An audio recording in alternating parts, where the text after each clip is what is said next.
สบายดีบรรดาท่านที่เคารพนับถือและฮักแพงทั้งหลายมื้อนี้พ่อใหญ่แก๊สสิมาอ่านกฎหมายว่าด้วยการดำเนินคดีแพ่งฉบับปรับปรุงปี 2024 มาตรา 18 การบ่อนุญาตให้เข้าร่วมในการพิจารณาคดีเดียวกัน ผู้พิพากษาที่ได้เข้าร่วมในการพิจารณาตัดสินคดี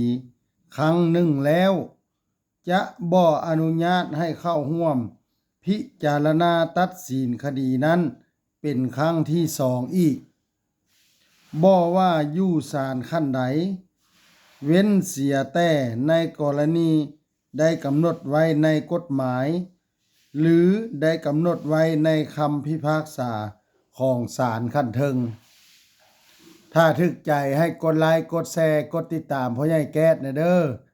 ถ้าอยากให้พ่อใหญ่แก๊สอ่านกฎหมายหยังมาตราใดให้บอกมาเลยเด้อขอขอบใจ